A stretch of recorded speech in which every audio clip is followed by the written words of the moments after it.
అన్నదాత అన్నదాత మీ అన్నదాత చెమటోడ్చి ఆహారాన్నందించే రైతన్నా అనునిత్యం నీ కండదండగా నిలిచే నేస్తం ఎవరన్నా అన్నదాత అన్నదాత మీ అన్నదాత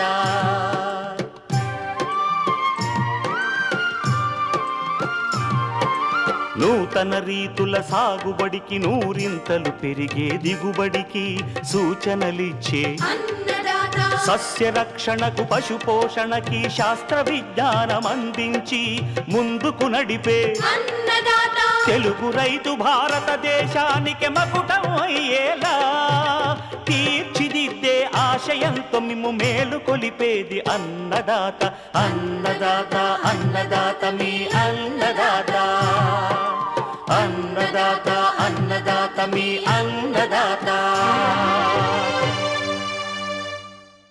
అన్నదాత ప్రేక్షకులకు నమస్కారం.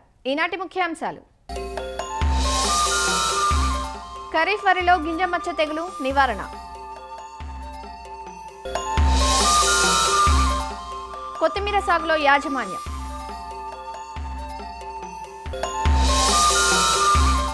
యాసంగి ఆవాల సాగు మెలకువలు,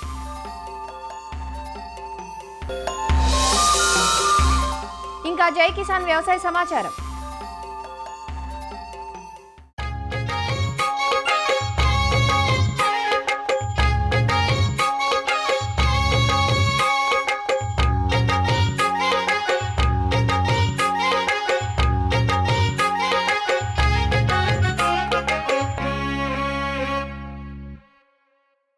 సెప్టెంబర్ మొదటి వారంలో కురిసిన వర్షాలు ఉభయ తెలుగు రాష్ట్రాల్లోని పంటలను అతలాకుతలం చేశాయి. ఆ నష్టం నుంచి రైతులందరూ ఇప్పుడిప్పుడే కోలుకుంటున్నారు.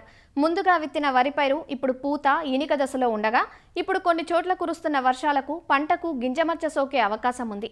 ఈ తెగులు లక్షణాలు కంకి బయటకు వచ్చినాక కనిపించినా నష్టం మాత్రం ఈ సమయంలో ప్రారంభమవుతుంది. గింజమచ్చ తెగులు కొన్ని సందర్భాల్లో తీవ్రతరమై రైతులను ఇబ్బంది పెడుతుంది. గింజమచ్చ వల్ల దిగుబడిని నాణ్యతను నష్టపోవలసి వస్తుంది. పైరు గింజ పాలు పోసుకునే దశలో కనుక వర్షాలు పడితే గింజమచ్చ తెగులు ఆశించే అవకాశం ఉందంటూ నివారణ గురించి తెలియజేస్తున్నారు రాజేంద్రనగర్లోని ప్రొఫెసర్ జయశంకర్ తెలంగాణ రాష్ట్ర వ్యవసాయ విశ్వవిద్యాలయం వరి పరిశోధనా స్థానం సీనియర్ శాస్త్రవేత్త డాక్టర్ టి కిరణ్ బాబు. రాష్ట్రంలో సాగు చేస్తున్న వరి పంటలో ముఖ్యంగా సన్నగింజ రకాలైనా దొడ్డుగింజ రకాలైనా మనకి గింజ పాలు పోసుకునే సమయంలో కానీ లేదా పూత దశలో కానీ అధికంగా వర్షాలు కురిసినప్పుడు కానీ ఈ యొక్క గింజ నల్లమచ్చ తెగులు ఆశించి రైతులకు గణనీయమైన నష్టాన్ని కలుగజేస్తుంది. కనుక ఈ గింజ నల్లమచ్చ తెగులు యొక్క లక్షణాలు ఏంటి, ఎలాంటి పరిస్థితుల్లో ఆశించే అవకాశం ఉంది, రైతు స్థాయిలో ఎలాంటి నివారణ చర్యలు చేపట్టాలని చూసుకున్నట్లయితే గింజ నల్లమచ్చ తెగులు అనేది 2-3 రకాల శిలీంధ్రాలతో పాటు కంకినల్లి వల్ల కూడా ఎక్కువగా ఆశించే అవకాశం ఉంది. అలాగే పూత దశలో కనుక అధికంగా వర్షాలు కురిసినట్లయితే కూడా గాలిలో ఉన్న కొన్ని రకాల శిలీంధ్రాలు మనకి ఈ కంకుల మీద ఆశించడం వల్ల కూడా మనకి గింజ నల్లమచ్చ తెగులు ఆశించి దిగుబడులపై గణనీయమైన ప్రభావం చూపే అవకాశం ఉంది. ఏ విధంగా ఈ గింజ నల్లమచ్చ తెగులు మన రైతులకు ఇబ్బంది కలగజేస్తుందని చూసుకున్నట్లయితే ఈ గింజలు అనేది పూర్తిగా నిండకుండా ఉండటము, తాలుగా ఏర్పడటం, ఒకవేళ గింజ పాలు పోసుకున్నా కూడా గింజలన్నీ రంగు మారిపోవటం, అంటే రంగు మారటం వల్ల నాణ్యత లోపిస్తుంది. మార్కెట్లో బయ్యర్ అనేవాడు గింజ నల్లమచ్చ ఆశించిన ధాన్యాన్ని కొనడానికి ఆసక్తి చూపే అవకాశం లేదు. కనుక ముఖ్యంగా సన్నగింజ రకాల్లో ఎక్కువగా ఆశిస్తుంది. కనుక ఈ గింజ నల్లమచ్చ తెగులుకు రైతు సోదరులు పూత దశ నుంచి గింజ పాలు పోసుకునే సమయంలోనే నివారణ చర్యలు చేపట్టాలి. అందులో భాగంగా ఒకవేళ కంకినెల్లి లక్షణాలు గమనించి, అంటే మనకు పోటాకు మీద కంకినెల్లి లక్షణాలు గమనించినట్లయితే గింజ నల్లమచ్చ తెగులు కూడా ఆశించే అవకాశం ఉంది. కనుక కంకినెల్లి నివారణతో పాటు మనకి గింజ నల్లమచ్చ తెగులు నివారణకు ఈ స్పైరోమెస్పిన్ అనే మందును 1 ఎకరానికి 200 మిల్లీలీటర్లు ప్లస్ ప్రొపికోనజోల్ అనే మందును 200 మిల్లీలీటర్లు కలిపి పూత సమయంలో మధ్యాహ్నం అనగా 2 గంటల తర్వాత పిచికారీ చేసుకున్నట్లయితే ఈ గింజ నల్లమచ్చ తెగులుతో పాటుగా ఈ కంకినెల్లిని కూడా సమర్థవంతంగా నివారించుకునే అవకాశం ఉంది. అలాగే ఈ స్పైరోమెస్పిన్తో పాటు ఈ ట్రైఫ్లాక్సిస్ట్రోబిన్ ప్లస్ టెబుకొనజోల్ అనే ఒక మిశ్రమ శిలీంద్రనాశిని కూడా 1 ఎకరానికి 80 గ్రాములు కలిపి పిచికారీ చేసుకున్నట్లయితే మనకి గింజ నల్లమచ్చ తెగులు మరియు కంకినెల్లిని సమర్థవంతంగా నివారించుకోవచ్చు. ఆ విధంగా మనకి పూత సమయంలో మధ్యాహ్నం సమయంలో ఈ గింజ పాలు పోసుకునే సమయంలో కనుక లక్షణాలు కనుక గమనించినట్లయితే రైతు సోదరులు గింజ నల్లమచ్చ తెగులుకు నివారణ చర్యలు చేపట్టి అధిక దిగుబడులు సాధించాలని కోరుతున్నాం.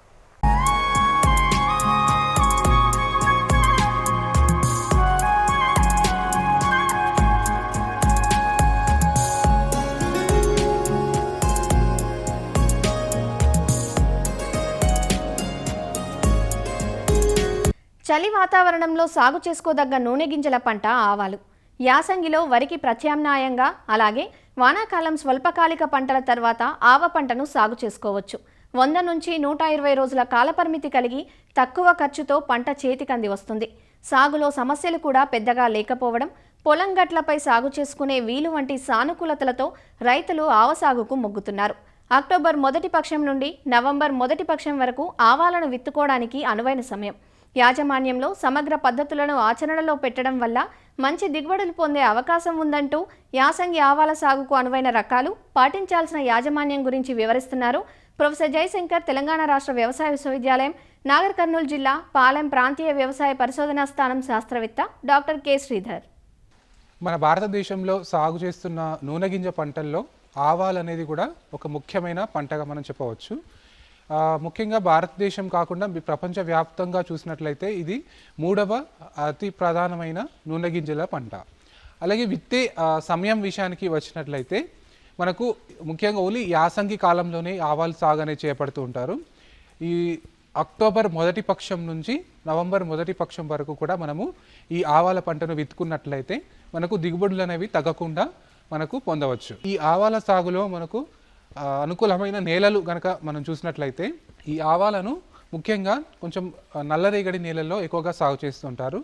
కానీ తేలిక నేలల్లో కూడా మనము, ఒండు నేలల్లో కూడా మనము ఈ ఆవాల సాగును చేపట్టుకోవచ్చు. మనకు రకాల విషయానికి వచ్చినట్లయితే మనకు పూసా మెహక్ మరియు వరుణ ఇటువంటి సూటి రకాలని కూడా మనం సాగు చేసుకోవచ్చు. అలాగే హైబ్రిడ్ వంగడాల విషయానికి వచ్చినట్లయితే NRCHB 101 అనే హైబ్రిడ్ వంగడం కూడా ఉంది. అలాగే RH 749 అనేది, తర్వాత గిరిరాజ్ అనే ఒక సంకర రకం కూడా మనకు అందుబాటులో ఉంది. ఇవైతే దాదాపుగా 10 క్వింటాలు ఒక ఎకరానికి దిగుబడి ఇవ్వడానికి అవకాశం ఉంటుంది. అలాగే విత్తనం మోతాదు కనుక మనం గమనించినట్లయితే విత్తనం చిన్నగా ఉంటుంది కాబట్టి కేవలం 2 నుంచి 2.5 కిలోల విత్తనము మనము ఒక ఎకరానికి వాడితే సరిపోతుంటుంది. అలాగే విత్తన శుద్ధి విషయానికి వచ్చినట్లయితే మనకు కిలో విత్తనానికి 3 గ్రాముల థైరామ్ తోటి కానీ 3 గ్రాముల మ్యాంకోజిప్తో కానీ విత్తన శుద్ధి చేసుకున్నట్లయితే తెగుళ్ళు రాకుండా ఉంటుంది. అలాగే మనకు విత్తే పద్ధతి కనుక చూసినట్లయితే మనము కాలువలు బోదల పద్ధతిలో మనం విత్తుకోవాల్సి ఉంటుంది. దీనికి అనుగుణంగా మనము 45 సెంటీమీటర్ల దూరంలో సాలుకి వేసుకోవాల్సి ఉంటుంది. మొక్కకి మధ్య 15 నుంచి 20 సెంటీమీటర్ల దూరంలో విత్తుకుంటే బాగుంటుంది. అలాగే మనము కలుపు యాజమాన్యం విషయానికి వచ్చినట్లయితే విత్తిన 48 గంటల లోపు పెండిమిథాలిన్ అనే కలుపునాశినిని 1 లీటర్ మందు ఒక ఎకరానికి 200 లీటర్ల నీటిలో కలిపి పిచికారీ చేసుకున్నట్లయితే మనకు మొలవకుండా కలుపుని మనం చూసుకోవచ్చు. అలాగే 30 రోజులకి మరియు 60 రోజులకు ఒకసారి అంతర్కృషి చేసుకున్నట్లయితే ఈ కలుపు సమస్య అనేది తక్కువగా ఉంటుంది. ఎరువుల విషయానికి వచ్చినట్లయితే మనకు 2 నుంచి 3 టన్నుల పశువుల ఎరువును వేసుకోవాల్సి ఉంటుంది. అలాగే ఒక ఎకరానికి సరిపోయే 24 కిలోల నత్రజని, 16 కిలోల భాస్వరం మరియు 16 కిలోల పొటాషియం ఇచ్చే ఎరువులను మనం వేయాల్సి ఉంటుంది. దీని కొరకు మనము విత్తేటప్పుడే 25 కిలోల యూరియాను మరియు 100 కిలోల సింగిల్ సూపర్ ఫాస్ఫేట్ని మరియు 25 కిలోల మ్యూరేట్ ఆఫ్ పొటాష్ని వేసుకోవాల్సి ఉంటుంది. అలాగే విత్తిన ఒక 30 నుంచి 40 రోజుల లోపు ఇంకొక 25 కిలోల యూరియాను మనము వేసుకున్నట్లయితే సరిపోతుంది. అలాగే నీటి యాజమాన్య విషయానికి వచ్చినట్లయితే ఇది ఈ ఆవాల పంటకు తక్కువ నీటి వినియోగమై ఉంటుంది. తేలిక నెలల్లో అయితే 4 నుంచి 5 తడులు మరియు బరువైన నెలలు అయితే 3 నుంచి 4 తడులు అయితే సరిపోతాయి. ముఖ్యంగా కీలక దశలు ఏంటంటే మనకు విత్తేటప్పుడు తేమ ఉండాలి ఒకటి, మరియు కొమ్మలు ఏర్పడే దశ మరియు కాయ అభివృద్ధి చెందే దశ, ఇవన్నీ కూడా మనకు ఆవాలలో నీటికి కీలక దశలు. అలాగే మనకు ఈ ఆవాల పంటలో పేనుబంక అనేది కూడా ఎక్కువగా ఆశిస్తూ ఉంటుంది. దీని నివారణకు మనకు 2 మిల్లీలీటర్ల డైమిథోయేట్ 1 లీటర్ నీటికి కలిపి పిచికారీ చేసుకోవాలి. అలాగే తెల్ల తుప్పు తెగులు కూడా మనకు ఆశించే అవకాశం ఉంటుంది. సో తెల్ల తుప్పు తెగులు కనుక మనకు ఆశించకుండా ఉండాలంటే మెటలాక్సిల్ అనే ఒక శిలీంద్రనాశినితోటి విత్తన శుద్ధి చేసుకోవచ్చు. ఆల్రెడీ ఒకసారి మనకు ఆశిస్తే మాత్రం మనం ప్రాపికొనజోల్ 1 మిల్లీలీటర్ 1 లీటర్ నీటికి కానీ పిచికారీ చేసుకున్నట్లయితే తగ్గుతూ ఉంటుంది. అలాగే మనకు కోత విషయానికి వచ్చినట్లయితే మనకు 75 నుంచి 80% కాయలు మనకు పసుపు రంగుకి మారిన తర్వాత మనము కోత చేపట్టవలసి ఉంటుంది. ముందుగా మనము కాయల్ని కోసి పొలంలో ఆరబెట్టిన తర్వాత ట్రాక్టర్ సహాయంతో కానీ లేదా కట్టెల సహాయంతో కానీ కొట్టేసి మనము నూర్పిడి చేసుకోవాల్సి ఉంటుంది. ఈ విధంగా మనము ఆవాల పంటలో మేలైన యాజమాన్య పద్ధతులు పాటిస్తే దాదాపుగా మనకు 6 నుంచి 7 క్వింటాల దిగుబడి అనేది సాధించవచ్చు.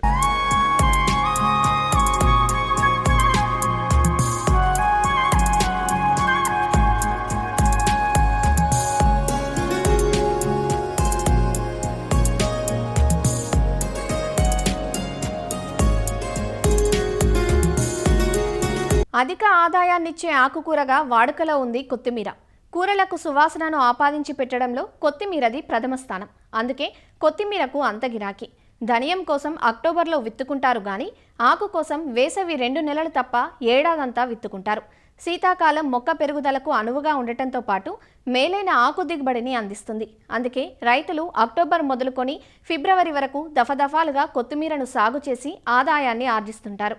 ప్రస్తుతం కొత్తిమీర సాగు చేసే రైతులు సాగులో కొన్ని యాజమాన్యపు మెలకువలు పాటించడం ద్వారా మేలైన దిగుబడిని, తద్వారా ఆదాయాన్ని పొందవచ్చంటూ వివరాలు తెలియజేస్తున్నారు ఆచార్య ఎన్జీ రంగా వ్యవసాయ విశ్వవిద్యాలయం, శ్రీకాకుళం జిల్లా నైరా వ్యవసాయ కళాశాల విస్తరణ విభాగం అధ్యాపకులు డాక్టర్ డి చిన్నమనాయుడు. కూరగాయల పంటల్లో అధిక ఆదాయం ఇచ్చే పంటల్లో చూసుకుంటే ఆకుకూరల కానీ లేదంటే సుగంధ ద్రవ్య ఆకుకూరల పంటల్లో కనుక చూసుకుంటే కొత్తిమీర ప్రధానంగా మనం చెప్పుకోవచ్చు. అక్టోబర్ నెల నుంచి ఫిబ్రవరి నెల వరకు ఎక్కువగా రైతులు సాగు చేయడం అనేది జరుగుతుంది. మరి ఈ పంట తాలూకా యాజమాన్య విషయానికి వస్తే కనుక తటస్థ భూములు అంటే మనకు 6.5 ఓజోన్ సూచిక నుంచి 7.5 ఉన్నటువంటి నేలలు అనుకూలంగా ఉంటాయి. నీరు నిలవనటువంటి ఇసుక గర్భ నేలలు, అలాగే కొంచెం సేంద్రీయ కర్బనం ఉండే నేలలు అయితే కనుక ఎంపిక చేసుకోవాల్సిన అవసరం ఉంటుంది. ఈ కొత్తిమీర ఆకు కోసం పండించే రకాల విషయానికి వస్తే కనుక వైఎస్ఆర్ ఉద్యాన విశ్వవిద్యాలయం వారు విడుదల చేసినటువంటి ఈ సింధు కానీ, సాధన కానీ, స్వాతి అనే రకాలు, అదేవిధంగా ధనియా 1 అని చెప్పేసి ఆ రకాలన్నీ కూడా కొత్తిమీరకు అనుకూలంగా ఉంటాయి. సింధు, సాధన అయితే కనుక గింజ కోసం అయితే 110 నుంచి 115 రోజులు పడుతుంది. అదే కనుక మనం ఆకు కోసం అయితే కనుక ఈ రకాలన్నీ వాడుకుంటే 30-35 రోజుల్లోనే కోతకు వచ్చేటువంటి రకాలు. అలాగే ఆకు దిగుబడి కూడా తీసుకుంటే ఎకరానికి 1.5 టన్నుల నుంచి 2 టన్నుల వరకు కూడా దిగుబడి ఇచ్చేటువంటి రకాలు. సురుచి అనేటువంటి రకం కూడా మనకి ఆకు కోసం ఎక్కువగా ఉపయోగపడేటువంటి రకం. ఈ సురుచి అనేటువంటి రకం అయితే కనుక మనకి 40-45 రోజుల్లోనే మనకు కోతకు వచ్చేటువంటి రకం. దీంట్లో 0.6% వరకు కూడా ఈ సుగంధ తైలం ఉండడం వల్ల సువాసన భరితంగా ఉండి ఎక్కువగా వాడుకకి అనుకూలంగా ఉంటుంది. అలాగే విత్తన మోతాదు, వేసే విధానం కనుక చూస్తే ఎకరానికి 6 కిలోల వరకు కూడా విత్తనాలు అవసరం వస్తాయి. గింజలాగా వేస్తే మొలక శాతం తక్కువగా ఉంటుంది కాబట్టి బద్దలు చేసుకొని వరుసకి మధ్యన 10 నుంచి 15 సెంటీమీటర్ల దూరంలో వరుసల్లో కనుక విత్తుకోగలిగితే మొక్క పెరుగుదల చాలా ఆరోగ్యకరంగా ఉంటుంది. అదేవిధంగా వేసే ముందు ఈ శిలీంధ్ర తెగుళ్ళు రాకుండా మనం విత్తన శుద్ధి తప్పనిసరిగా చేసుకోవాల్సిన అవసరం ఉంటుంది. కిలోకి 3 నుంచి 4 గ్రాములు కార్బనిజం కానీ లేదా 2.5 గ్రాముల డైథేనియం 45 మందుని కలిపి విత్తన శుద్ధి చేసుకోవచ్చు. జీవ శిలీంద్రనాశన మందులు కనుక చూసుకుంటే కిలో విత్తనానికి 10 గ్రాముల ఈ ట్రైకోడర్మా విరిడి కానీ లేదంటే 10 గ్రాముల సూడోమోనాస్తో కనుక మనం విత్తన శుద్ధి చేసుకుంటే శిలీంధ్ర తెగుళ్ళు మొదటగా రాకుండా ఉంటాయి.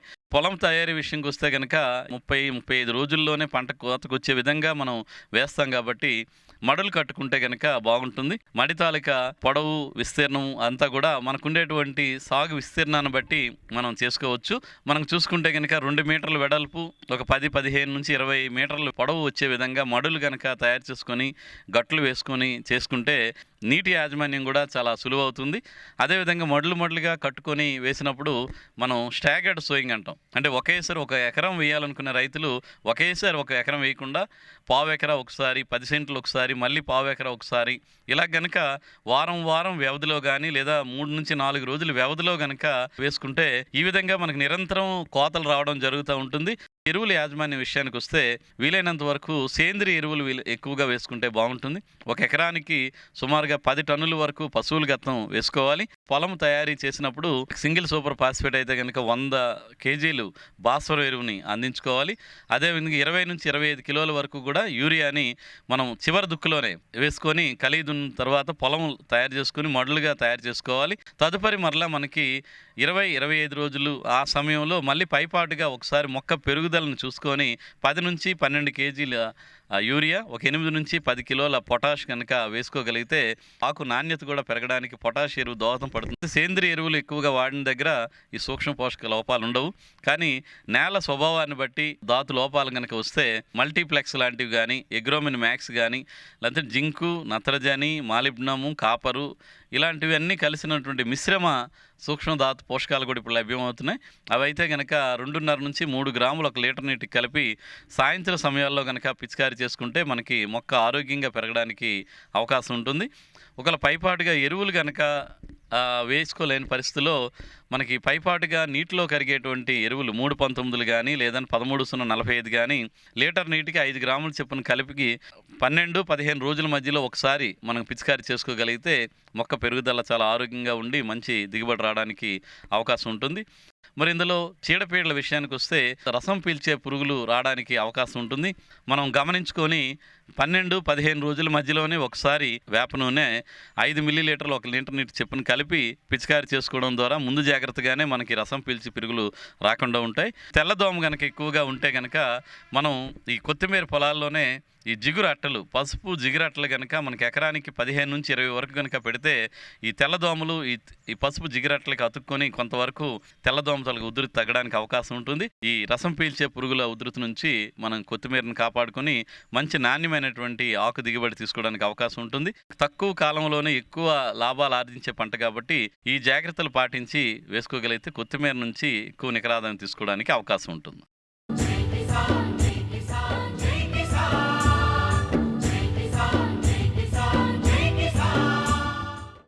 వ్యవసాయ సమాచారం ఇప్పుడు జై కిసాన్లో చూద్దాం. ఆంధ్ర రాష్ట్రంలో మిగతా జిల్లాలతో పోల్చితే నెల్లూరు జిల్లాలో రబీ సీజన్ ముందుగానే ప్రారంభమవుతుంది. అందుకు తగ్గట్లుగానే వ్యవసాయ శాఖ ప్రణాళికలు సైతం వేస్తోంది. జిల్లాలో ఈసారి రబీలో సుమారు 8.5 లక్షల ఎకరాల్లో వరి సాగవనున్నట్లు అధికారులు చెబుతున్నారు. ప్రస్తుతం సోమశిల, కండలేరు జలాశయాల్లో నీరు చేరడంతో రైతులు సాగు కోసం కోటి ఆశలతో ఎదురుచూస్తున్నారు. ఇప్పటికే విత్తన, ఎరువుల డీలర్లతో అధికారులు సమావేశాలు సైతం ఏర్పాటు చేశారు. సీజన్లో రైతులకు ఎలాంటి కొరత లేకుండా ముందస్తు ప్రణాళికలను వేస్తున్నారు. ప్రస్తుతం నెల్లూరు జిల్లాలో అక్టోబర్ 15 నుంచి ప్రారంభం కానున్న రబీ సాగు గురించిన పూర్తి వివరాలను జిల్లా వ్యవసాయ శాఖ సంయుక్త సంచాలకులు సత్యవాణి ఇలా తెలియజేస్తున్నారు.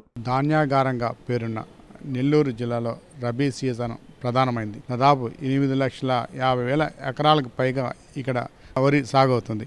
ఇటువంటి పరిస్థితుల్లో సోమశిల జలాశయానికి, కండలేరుకు కూడా పుష్కలంగా నీరు వచ్చి చేరుతుంది. శ్రీశైలం నుంచి నీటి ప్రవాహం రావడంతో మరి కొద్ది రోజుల్లోనే సోమశిల నిండే పరిస్థితి ఉంది.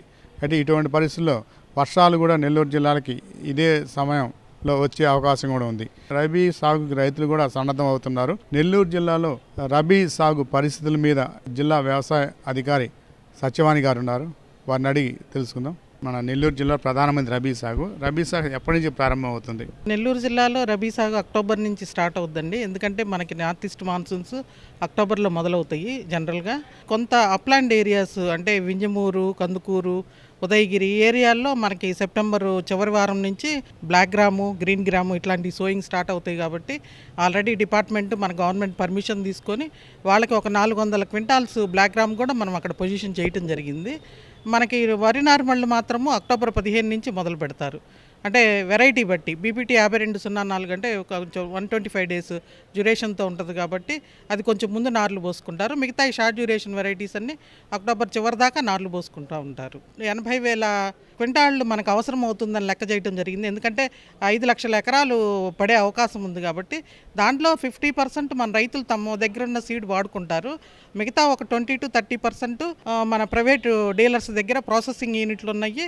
అదేవిధంగా వాళ్ళు తెలంగాణ నుంచి కూడా రకాలు ఇప్పుడు కేఎన్ఎం 1638, కేఎన్ఎం 733 ఇట్లాంటి రకాల ఆర్ఎన్ఆర్ వెరైటీస్ ఇవన్నీ తెలంగాణ రకాలు అక్కడి నుంచి తెచ్చుకోవడానికి మన ట్రేడర్స్ అందరూ సముఖంగా ఉన్నారు. అదేవిధంగా మనం అందరికీ ట్రేడర్స్కి, హోల్సేల్ డీలర్స్కి, ప్రాసెసింగ్ యూనిట్స్కి అందరికీ మీటింగ్ పెట్టడం జరిగింది రబీ సీజన్లో. అదేవిధంగా మన డిపార్ట్మెంట్ తరఫు నుంచి కూడా ఒక 12,000 క్వింటాళ్ళు మనము సబ్సిడీ మీద ఇవ్వడానికి కూడా రెడీ చేసుకున్నాం. ఈ విత్తన శుద్ధి రైతులు చాలామంది కొన్ని ప్రాంతాల్లో అనుసరించడం లేదు, అలాంటప్పుడు దిగుబడులు తగ్గుతాయి కదా.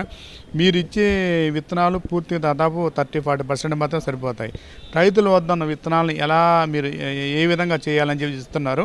శాస్త్రవేత్తలు కూడా కానీ మీ ఫీల్డ్ స్థాయికి పంపిస్తున్నారు. ఈ పొలం పిలుస్తుంది ప్రోగ్రాంలో మనకి మెయిన్ అంశం ఏంటంటే రైతులు అనుసరించాల్సిన టెక్నాలజీ. ఎందుకంటే విత్తన శుద్ధి దగ్గర నుంచి మన ఎరువులు వేసే దగ్గర నుంచి అన్ని సాంకేతిక సలహాలని మనం అందించడం జరిగింది ఈ మీటింగ్లో. కాబట్టి శాస్త్రవేత్తలు కూడా ఈ పొలం పిలుస్తుంది ప్రోగ్రాంకి మన వ్యవసాయ అధికారులు మరియు లైన్ డిపార్ట్మెంట్స్ అన్నీ అటెండ్ అవుతారు. రైతులకు సంబంధించిన సాంకేతిక సలహాలు ఈ సీజన్లో మనం ఆచరించాల్సిన పద్ధతులు అన్నిటి గురించి కూడా నేర్పించడం జరుగుతుంది. అదేవిధంగా ఇప్పుడు ప్రకృతి వ్యవసాయం అనేది మనకు మెయిన్ పద్ధతులు ఆచరించి మనకు కొంచెం పొల్యూషన్ తగ్గించాలనే ఉద్దేశంతో కూడా మనం ఈ ప్రకృతి వ్యవసాయంలో కూడా విత్తన శుద్ధి చేసే మార్గాలు ఉన్నాయి. దానికి కూడా ఆల్రెడీ మనము ఉన్న విఏఎల్ అందరూ 525 మందికి ఆల్రెడీ లాస్ట్ ఈ మంత్ మొదటి నుంచి ఇప్పటికి లాస్ట్ 2 days క్రితం కూడా కంప్లీట్ అయిపోయింది ట్రైనింగ్ ప్రోగ్రామ్. అంటే విత్తన శుద్ధి ఎట్లా చేయించాలి, గోమూత్రము ఇట్లాంటి వాటితోటి బీజామృతం అని చెప్పేసి ఒక మెటీరియల్ ఉంటుంది, దాంతో విత్తన శుద్ధి చేసుకున్నట్టయితే మనకి తెగుళ్ళు రాకుండా ఉంటాయని ప్రకృతి వ్యవసాయంలో చెప్తా ఉన్నారు. కాబట్టి అది కూడా మనం నేర్పించాము. దాంతోపాటు మన కెమికల్ వాడే వాళ్ళకు కూడా ఎట్లా వాడాలి అనేది కూడా మనము ఈ పొలం పిలుస్తుంది ప్రోగ్రాంలో అందరికీ చూపించడం జరిగింది డెమాన్స్ట్రేషన్ ద్వారా. వర్షాల పరిస్థితి ఎలా ఉంటుంది, ఇప్పుడు సోమశిల కండల జలాశయ నీళ్ళు ఎలా సరిపోతుంది, నీటి పొదుపు కానీ ఇలాంటి సూచనలు కూడా ఏమన్నా ఇస్తున్నారు మీరు ఇరిగేషన్ అధికారులతో అందరితో కలిసి? మనకి ఐఏబీ మీటింగు అక్టోబర్ 15 అట్లా జరిపిస్తామని చెప్పడం జరిగింది. అక్టోబర్ 15 నుంచి మనకి ఒక వారం రోజులు ఈ నీటి వినియోగం పైనే మనకి అన్ని రైతు సేవా కేంద్రాల్లో మనకి మీటింగ్స్ జరుగుతాయి.